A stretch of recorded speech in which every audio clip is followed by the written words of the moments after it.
اللہ تعالیٰ نے دنیا میں ہر کام کو ایک سبب کے ساتھ جوڑا ہوا ہے۔ آپ کو اگر کسی بھی قسم کا کوئی رزلٹ چاہیے، کوئی آؤٹ کم چاہیے، کوئی نتیجہ چاہیے، تو اس کا ایک سبب ہوتا ہے، اس کے لیے کچھ کرنا پڑتا ہے۔ مثال کے طور پر کسی آدمی کو پیاس لگی ہوئی ہے، وہ چاہتا ہے کہ اس کی پیاس بجھ جائے، تو اس کا ایک سبب ہے کہ پانی پی لے گا تو اس کی پیاس بجھ جائے گی، ایک سبب ہے۔ آپ کو ایک رزلٹ چاہیے کہ میری پیاس ختم ہونی چاہیے، تو پیاس ختم ہوگی جب پانی پئیں۔ بھوک لگ رہی ہے تو کھانا کھا لیں گے، بھوک مٹ جائے گی، ختم ہو جائے گی۔ دنیا میں اللہ نے سارا نظام اسباب پر رکھا ہوا ہے۔ حدیث شریف میں آتا ہے نا کہ کچھ لوگوں نے حج کے موقع پر یہ کیا کہ بھائی حج کا مطلب تو یہ ہے کہ آپ اللہ کے گھر جا رہے ہیں، آپ اللہ کے مہمان ہیں، تو انہوں نے یہ فیصلہ کیا کہ ہم حج کے لیے جائیں گے تو اپنے ساتھ کچھ کھانے پینے کی چیزیں لے کر نہیں جائیں گے، پیسہ، کھانے پینے کی چیزیں، خرچہ، اس لیے کہ ہم تو اللہ کے مہمان ہیں، اللہ ہمیں کھلائے گا اور اللہ ہمیں پلائے گا، ہمیں کیا ضرورت ہے، ہم تو اللہ کے مہمان ہیں۔ جب حج کے لیے گئے وہاں لوگوں سے مانگنا شروع کر دیا، کسی کو کہہ رہے ہیں کھانا کھلا دو، کسی کو کہہ رہے ہیں پانی پلا دو۔ قرآن کریم کی آیات نازل ہوئی اس پر، وَتَزَوَّدُوا فَإِنَّ خَيْرَ الزَّادِ التَّقْوَىٰ۔ اللہ تعالیٰ نے فرمایا کہ جب سفر کرو تو سفر کے لیے زاد راہ، سفر کا خرچہ اپنے ساتھ لے جایا کرو۔ جب سفر کے لیے جاؤ تو اپنے ساتھ سفر کا خرچہ ساتھ رکھا کرو۔ حج کے لیے جاؤ تب بھی، کسی نیک کام کے لیے جاؤ تب بھی، کسی دنیا کے کام کے لیے جاؤ تب بھی، اپنے کھانے کا خرچہ، اپنی چیزیں اپنے ساتھ رکھنی پڑیں گی۔ تو اب یہ جو میں بتا رہا ہوں نا کہ سبب، بعض اوقات ہمارے ذہن میں یہ آتا ہے کہ یہ سبب اس شخص کو اختیار کرنا چاہیے جو کوئی دنیا کا کام کر رہا ہو۔ دنیا کا کام کر رہا ہو اس کو تو سبب اختیار کرنا چاہیے، لیکن دین کا کام کر رہا ہو اس کو کوئی سبب اختیار کرنے کی ضرورت نہیں ہے، اس لیے کہ دین تو اللہ کا ہے، تو اللہ مدد کرے گا۔ یہ جو تصور ہے یہ غلط تصور ہے۔ دین اللہ کا ہے، اللہ دین کی مدد کرے گا، تو اللہ کو تو آپ کی بھی ضرورت نہیں۔ آپ اگر حج نہیں کریں گے تو اللہ کی بڑائی میں کوئی کمی آ جائے گی، ہم نماز نہیں پڑھیں گے تو اللہ کا کوئی نقصان ہو جائے گا، روزہ نہیں رکھیں گے تو اللہ کا کوئی ہم نقصان کر دیں گے، کیا کر دیں گے؟ اللہ کا تو کچھ نہیں جاتا، تو پھر اللہ نے ہمیں پیدا کیوں کیا؟ پھر ہمیں یہ کیوں کہا کہ نماز پڑھو، روزہ رکھو، حج کرو، زکوٰۃ دو، جناب بیوی کے حقوق ادا کرو اور بچوں کے حقوق، یہ کیوں کہا ہے ہمیں؟ اللہ کو تو ضرورت نہیں ہے۔ کہ اللہ نے اسی لیے کہا ہے کہ دنیا کا نظام چلتا ہی یوں، اللہ نے یہ دنیا کا نظام بنایا ہی اس طرح۔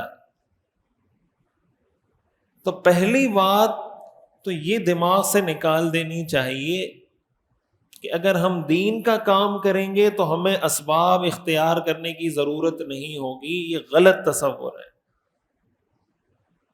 آپ جانتے ہیں غزوہ بدر، رمضان المبارک کے مہینے میں غزوہ بدر ہوا ہے۔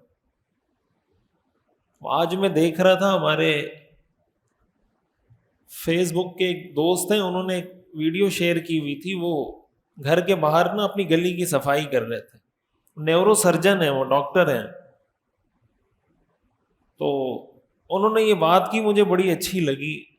انہوں نے کہا ہم نے روزے کو بہو بنا دیا، کسی کو کہو بھائی یہ کام کرو، کہتے ہیں میرا روزہ ہے۔ بھائی کام کاج کیوں نہیں کرتے؟ میرا روزہ ہے۔ جاب پہ کیوں نہیں جاتے؟ میرا روزہ ہے۔ کاروبار کیوں نہیں کرتے؟ میرا روزہ ہے۔ بھائی تمیز سے کسی سے بات کیوں نہیں کرتے؟ میرا روزہ ہے۔ یہ غزوہ بدر رمضان میں لڑی گئی ہے، یہ جنگ رمضان کے مہینے میں جنگیں لڑی ہیں صحابہ نے، اور ہم کسی سے تمیز سے بات نہیں کر سکتے اس لیے کہ میرا روزہ ہے۔ تو آپ اس سے اندازہ لگائیں نا کہ اگر بغیر سبب کے سب کچھ ہو سکتا تھا تو اللہ اپنے محبوب کو رمضان کے اس مقدس مہینے میں ان سے جنگیں کرواتا. جنگ کرنا کوئی آسان کام ہے؟ لڑنا کوئی آسان کام ہے؟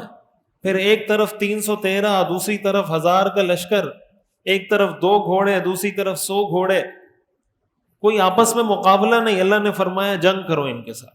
رسول اللہ صلی اللہ علیہ وسلم کی پوری زندگی، صحابہ کی پوری زندگی ہمیں اس بات کا درس دیتی ہے، یہ میسج دیتی ہے، یہ پیغام دیتی ہے کہ دنیا میں آپ کو جس فیلڈ میں کامیابی چاہیے اس فیلڈ کے اسباب اختیار کرنے پڑیں گے.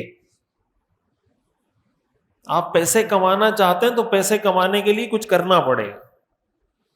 بیٹھے بٹھائے گھر میں جیب پیسوں سے نہیں بھر جایا کرتے. تو یہ معاملہ دنیا کے کاموں میں بھی ہے، یہ معاملہ دین کے کاموں میں بھی ہے. توکل کا مطلب یہ ہوتا ہے کہ انسان سارے اسباب اختیار کرے، اسباب اختیار کرنے کے بعد نتیجہ اللہ پر چھوڑ دے کہ اللہ میرے بس میں یہ تھا کہ میں کھانا کھا لوں، میں نے کھانا کھا لیا، اب میری بھوک کو مٹانا یا اللہ یہ آپ کے بس میں. میرے بس میں یہ تھا کہ میں پانی پی لوں، میں نے پانی پی لیا، یا اللہ اب میری پیاس کو بجھانا یہ آپ کا کام ہے، میری پیاس بجھا دیجیے. اس کو توکل کہتے ہیں. حدیث شریف میں آتا ہے نا، ایک صحابی آئے، انہوں نے اونٹ کھلا چھوڑ دیا. تو آپ نے پوچھا صحابی سے کہ اونٹ کو باندھا ہے؟ تو انہوں نے کہا نہیں، میں نے اللہ پہ توکل کیا.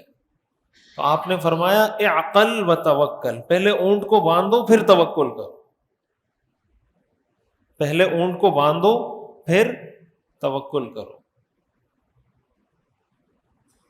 اب کوئی آدمی گاڑی پارک کرتا ہے، گاڑی کے شیشے کھلے ہوئے ہیں، چابی گاڑی میں لگی ہوئی ہے، اور کہے میں نماز پڑھنے کے لیے جا رہا ہوں لہٰذا کوئی ٹینشن کی بات ہے، اور جب واپس جائے تو گاڑی غائب.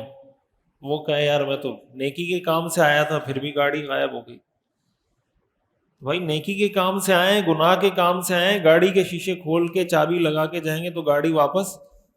یہاں تو بندہ بائک پہ بیٹھا ہوتا ہے، بائک لے جاتے ہیں، موبائل لے جاتے ہیں، تو آپ ویسے ہی کھڑی کر کے آ جائیں تو کون چھوڑے گا.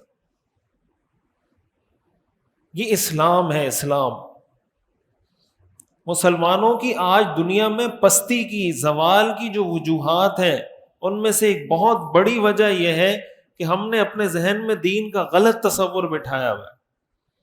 ہم نے یہ سوچا ہوا ہے کہ ہم مسلمان ہیں، ہمارا دین حق ہے، لہٰذا ہم اچھا کریں، برا کریں، صحیح کریں، غلط کریں، اللہ کی مدد ہمارے ساتھ ہوگی، اور جناب ہر میدان میں ہم سرخرو ہوں گے. اللہ نے کہیں قرآن میں ایسا کچھ وعدہ نہیں کیا. اللہ نے فرمایا انتم الاعلون ان کنتم مؤمنین، تم ہی غالب رہو گے، اس شرط کے ساتھ، شرط یہ ہے کہ تم حقیقت میں مومن بن جاؤ. یہ اللہ کا وعدہ ہے. یعنی پریکٹسنگ مسلم بننے کے بعد آدمی اللہ سے یہ دعا کر سکتا ہے کہ یا اللہ یہ میرے بس میں تھا، اب یہ نتیجہ مجھے دے دیجیے.